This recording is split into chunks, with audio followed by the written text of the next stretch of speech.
Our next guest is already a legend of the pitch and the silver screen, and now he's taking on the country. He's swapping football fields for farming fields in the new series of Vinnie Jones in the Country, which is out next month. So we love the bones of Vinnie Jones!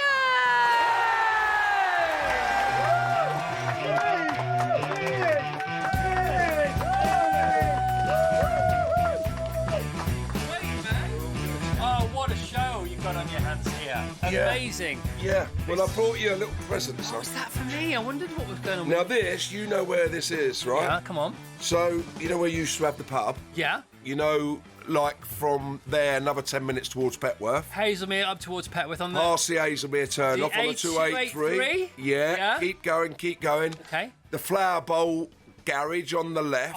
Just before there was a trout fishery called the Blackwall Farm Trout Fishery. I know that very well. So I've acquired that in the next show. Yeah. This stick, you can take it anywhere. Look, is that a bit of ash? What is that ash? Or? That's come out of a bit of hazel out of the out of the wood behind behind your old pub, and because it was a trout fishery, my mate Simon Heath has carved that for you, hand carved it. Wow, I love it. So when you're walking about in the afternoons around Battersea Park, wherever you are, Marlow Common, up in the Chilterns, I forgot you've gone up a league. So this is Hazel from Hazelmere. No, near Hazelmere. Yeah, but we're fair enough though. Yeah, but it's Blackwall Farm Fishery, which you would have gone past many, many times. I went in there once, and I remember the trout pits were so clear you could see it all the way down to the bottom by the old mill house. Well, they're the ones that are in there. Is that yours in the now? Episode. Yeah, we acquired that. Oh my god! So that's when they're from. I was in your old pub the other day. It's Lebanese there. It's like Lebanese food. It's doing all right. It's packed. Okay. Packed. Oh. Yeah. Well, I'm really pleased for them. No, they've redone it all up. Yeah, I'm sure they have. It's going That's the Mulberry on the Hazelmere Road. Yeah, that's it. Vinnie, the show is great, mate. Seen it? Oh, yeah, I love it. Have you honestly seen it? I promise you I've seen it. I've seen the Lake House. I've seen everything that's going on. The Sad News, episode 1. This is season 3, so if you haven't seen Vinnie Jones in the Country, this show is so good. It's like Clarkson's Farm, but it's not like Clarkson's Farm. I love both. We're nature and wildlife, and Jeremy is farming. Yeah, and we're nothing. We don't farm, so people keep saying, "Oh, it's like Clarkson's Farm." Well, it's not. It's renovation, and it's nature, and it's wildlife, and all that. Do you know what I mean? Bradley Cooper said the other day, "There's plenty of room at the top. It doesn't matter." Was he in here? Yeah. Well, he was sort of in it. He was live on Zoom. Oh, was it? Yeah. Because we got the same. He texted me the other day. Did he? It was our birthdays, 5th of January. He texts me every 5th of January. He's 10 years younger than me, yeah. How do you know Bradley Cooper? I done a movie with him. Which one was it? It was a little horror movie, me, him and Leslie Bibb. Right. And actually, it was a good little movie. It never made the big screens, but about 6 months later, his big one came out, the Hangover. Yeah. So if they'd have held it a little bit... But we played against each other and all that, become very, very, very good friends. Because he's producing and he's in the new John Bishop film. I see him with the big old beard and that. Yeah, it's good, man. And they were on to talk about it. It's out a week tomorrow. It's called Is This Thing On? So Bradley, we talked about Bradley a lot yesterday because he was on the show the day before. He's a great lad. He's the first one actually in LA. I said to him, we went on the set and then after I said, come on, let's go and have a drink down in North Hollywood and all that. He went, yeah, not really. I went, what's up? And he went, I don't drink. And I went, wow. He's been sober since he was 29. Yeah. And the thing is, The Hangover was his big break. And that was when he was 35, 36. And so he's not really been, as powerful and successful as we think for as long as we think. No, well, that one I did with him, they held it back. Yeah. And it never really, made, the Midnight Meat Train, it's called. It's not a porno, so don't ask. All right. It's a horror movie. To be honest, I wasn't going to. Clive Barker. It's one of the Clive Barker books. So, he's very proud of it. He hit the movie big time 35, 36. How old were you? 6 months after The Hangover came out when we done our movie. Yeah, so I was going to ask you about when you came on TFI Friday, that weekend, Lock, Stock and Two Smoking Barrels, opening weekend. You came on TFI, the gang came on TFI. We cancelled everyone else. Do you remember we had a special? Would you remember? I always remember. Colesey's here. Colesey's out to see Colesey. Yeah. Right? So there was a picture of me, you, him, somebody else, and it went like Mr. Blonde, Mr. So-and-so, Mr. And poor old Colesey there's an arrow saying Mr. Nobody. Oh, so he's never lived Colesey! it down, but he's still here, Colesey boy. Colesey, you're still here, mate. Yeah, he's still around. How long ago was We're that? here for a long time, mate. Not a good time. Well, whatever. We start work Monday again, don't we, Colesey? We're on we got a new movie with Jay Statham on Monday and Brilliant. Guy Ritchie. We're doing a Viva la Madness and then back into The Gentleman. Yeah, so, and I've got to say, your show, you know, it starts off, and the opening credits, they're very Guy Ritchie-esque, aren't they? Yeah. And they open, you know, Wobbly, Glenn, Patty, Yeah. Emma, and Pip the dog. Yeah. So for people who haven't seen the show, you got to watch the show. It's so good. It's so funny, and it's so hard, but it's got a real spirit to it. It's got a real heart to it. Who is Wobbly? Because Wobbly's back. Wobbly's come back. You got to see Wobbly because during the filming he lost a bit of weight and he won't say that he was on the pen. He reckons he used to come in and have a bit of salad and all that, and then you know what I mean. And I used to find sugar around and all that, so I think he was on the donuts, but I think he was on the pen. But he never says in the episode that he was on the pen. Okay, but you sort of see him go. Yeah, he's back, and once again he's beleaguered. And then there's Glenn, and you get on Glenn's case so much that Glenn dreams about you more than anybody else. Doesn't he? He has a nightmares. Yeah. Yeah. Well, he's a new lad on the firm. So, and Patty's my old mate, who I grew up with from Garston, and he's an electrician. So I get them in. So it was a bit too big. The new project down there at Blackwall Farm is a bit too big for us. So my mate's firm has come in to do it all. So I've given Wobbly some special little jobs in each episode. Yeah, and he's great, isn't he? And his pieces to camera are so good. It is. I mean, it is completely different to Clarkson's Farm, and it's fantastic. Yeah. There's no farming in it. You know, No. I mean, we're not farming. We're all about, you know, out in the countryside. Yeah. You know what it's like there. You live there long enough, you know, and it's the wildlife and it's. We would have been neighbours. Never mind. Emma's around as well. Emma's in it all the way through. Blondie's about. She's as lovely as ever. There's a big moment, isn't there, in episode 1? Because you talk about the very recent passing of your beloved mum. And again, that's very heartfelt. And that happens almost in real time. Yeah, well, I didn't really know that they knew, you know, because the show is very real. And it's not, you know, it's not planned or anything. They turn up and we say, right, what we doing? And it was so weird that we'd gone out and I was watching a couple of deer in the field and I said to him, I know what there's this like ghost. There's this fallow deer is a buck and I haven't hardly seen it. And we went down with a cameraman just this one evening off the cuff. I said, come on, we're going to sit down there with binoculars. And he had heard that day that my mum had passed. It was the first day of The Gentleman, as it happens. And I just got there to Cavendish Square, and as I pulled up to my trailer, my sister rang me. So anyway, I didn't know the cameraman knew, and we were talking away, and he sort of went, about your mum, and then, you know, it's... You know, we deal with grief. You'll learn, people listening, you'll learn when you get to my age, you start dealing with grief a lot more than you want. You know? Yeah, and you love to be busy anyway. Yeah, it's the way to do it, you know, keep swinging, I say. Keep swinging, and keep busy. it was times 1,000, wasn't it, when you heard about your mum? So you just got on with stuff. Got on with it. Everything, she'd have wanted me to do that, and... yeah, that's what you do, you know. And you reflect on your relationship with your mum, who you clearly worshipped, about when she was at the cup final. I've actually got the seats. So that she sat on. Wow. They're in the show. So we renovate this other farm, and mate of mine, Mick McGee, they knocked the old Wembley down, and he I don't know, I can't remember the story, but he ended up getting the tickets off me mum that she sat on. Wow. Went there, got the seats, little plastic square seats like that, and he's brought them up. And anyway, I've put them up the farm. They're at the farm in What a story. West Sussex. And only you, Vinnie, would have only one of your mates would be responsible for taking down the old Wembley. Do you know? Yeah. He had a hammer and bolster, by the way. Took him a few weeks. Did you get anything else from the old Wembley? No, I mean... You'd be like, you might rebuild it in season 4. Well, I've still got a bit of heather. There was a good story when we went up to Newcastle. We played Newcastle in one of the rounds, and this old traveller woman was stood at the coach, the gypsy woman, when we got off, and me and Wisey got off. And she went, bit of heather, boys, bit of heather. And all the other lads sort of walked past her, and me and Wisey got this bit of heather. And anyway, we beat Newcastle, and we went on, and we carried on, and Wisey gave his to Lady Di, the bit of heather, and we won the cup final against Liverpool. You know, it was all... So that's about all I've got. Yeah, I've got the 4 plastics orange seats and a bit of heather. I mean, you have got enough room to build a new Wembley. How many acres do you have now? Well, we're over about 2,000 now. What? But, you know, some of it's leased, some of it's let, some of it's bought, some of it's borrowed.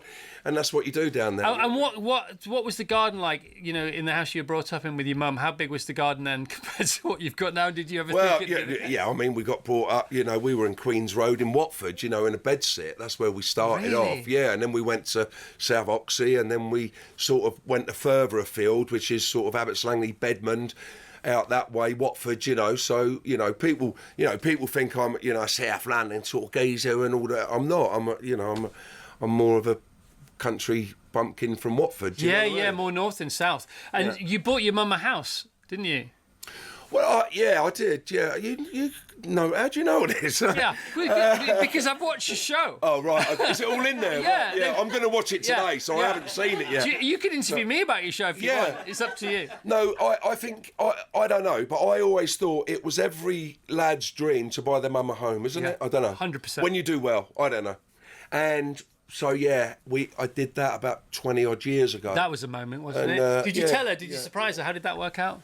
Well, no, she had all the pubs around Watford. You know, she had pubs she had the old Horn of Plenty in St Albans, and she had the Crystal Palace, and then she had various pubs and drank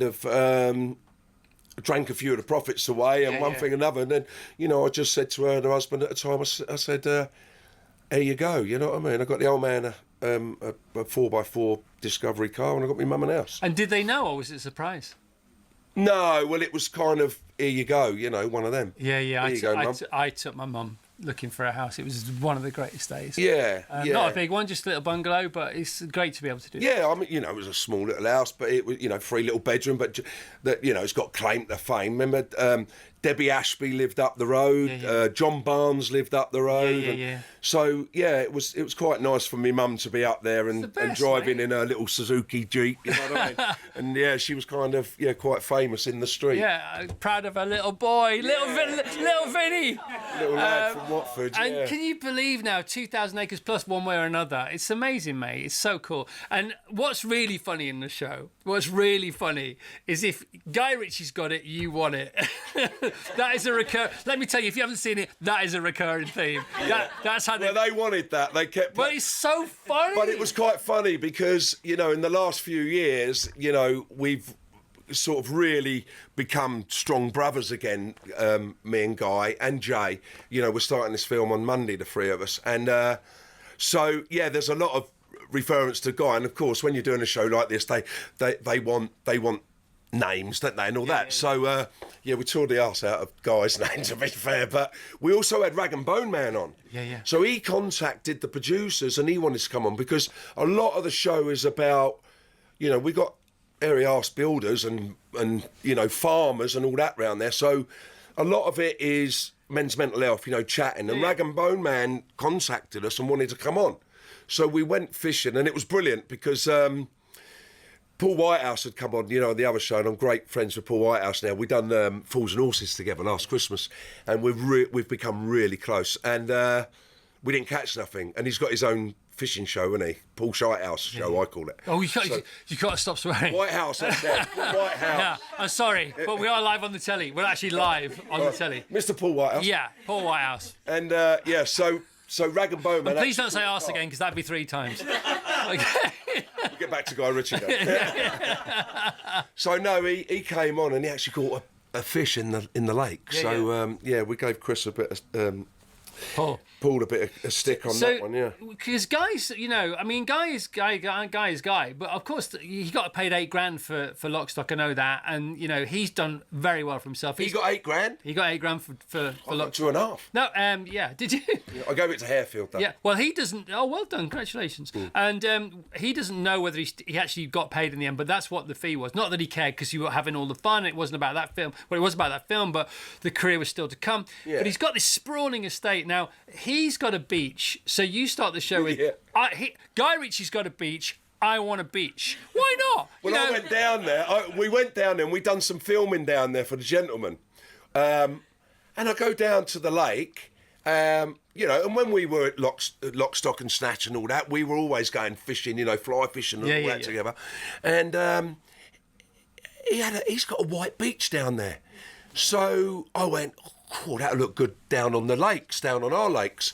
So I come back, Wobbly, yeah, right, we've got to build this lake. Right, what we're going to do? Right, it's quite easy. Let's just order a load of sand and put it there. Yeah. You build me a pier, and it's supposed to be like this quartz sand.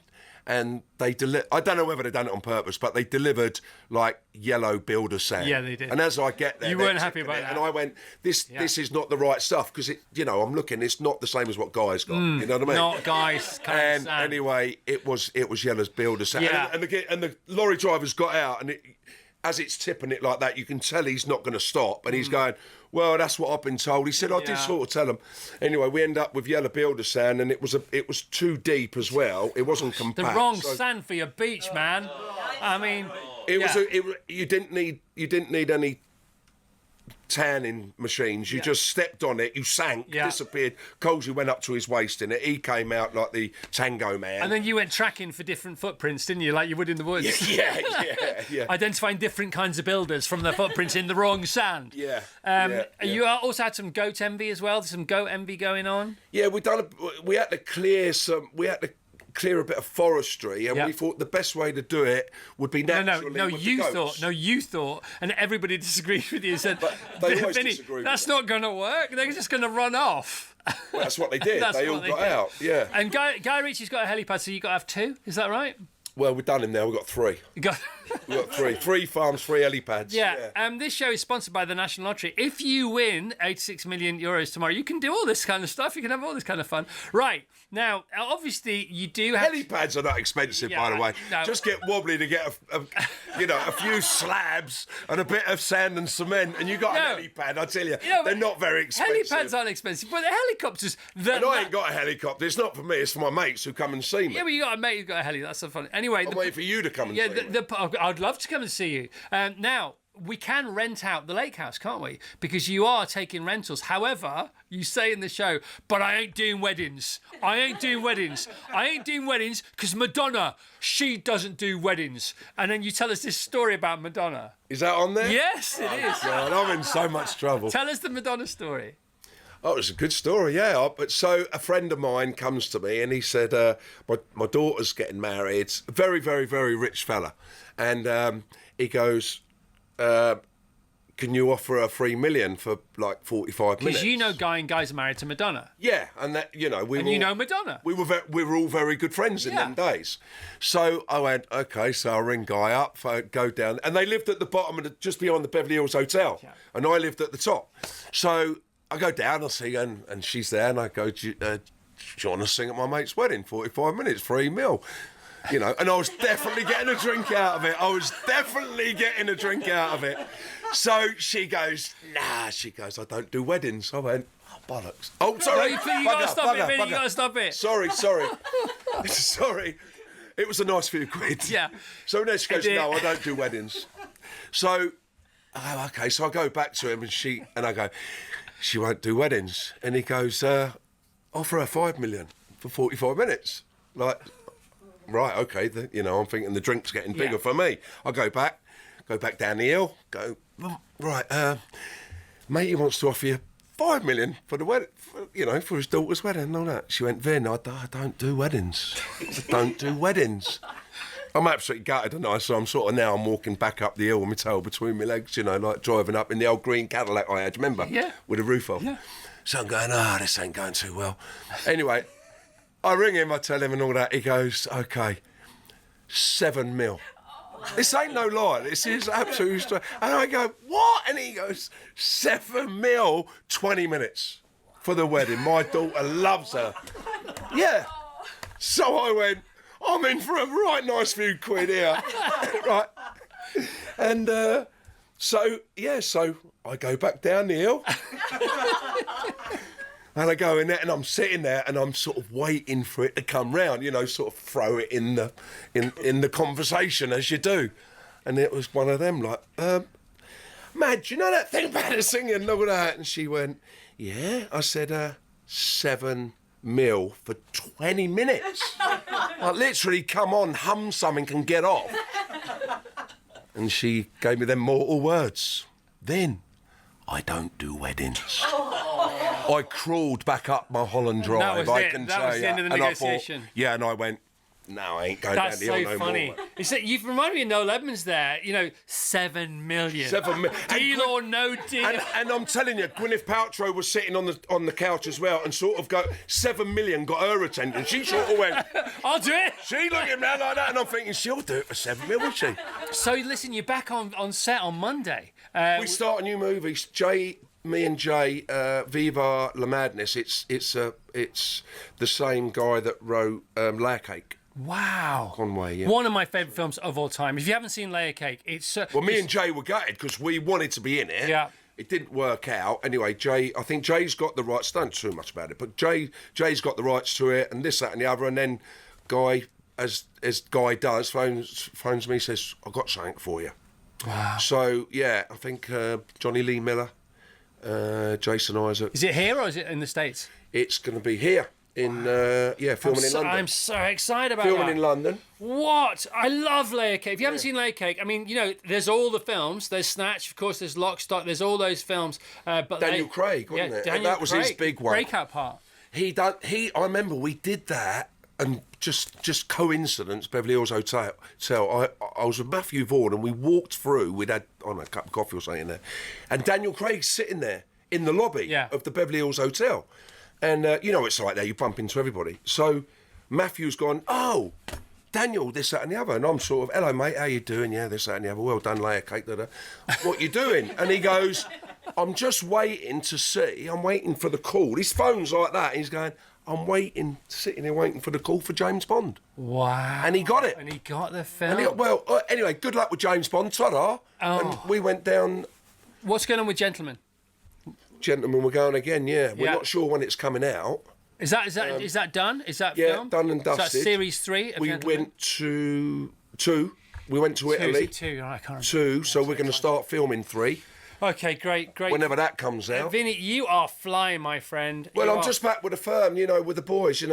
It's lovely to go back with Guy and Jay. And how long is that? How long is that job going to be? Do you think? From Monday? Which one? The new one? That's 3 months. 3 months. So that'll be 3 months, and then we do a little bit in Malta at the end of it. Wow. And then hopefully, don't really know. Netflix haven't decided when we start on The Gentleman. Yeah. And then a last season of Vinnie in the Country, I think. Last season? We'll do 4, I think. We might do another one. Never we say might. never. Never say never, but I'd like to do one more just because the Lake House is not finished. And as we right this minute, I just had half an hour on the phone now telling the roofers to crack on. So it would be lovely to get the Lake House By the way, he's finished. paraphrasing. If the last half an hour is anything to go by, it wasn't crack on. Vinny, great to have you on, mate. Can we hear it for Vinnie Jones, please? Thank you, Vinny.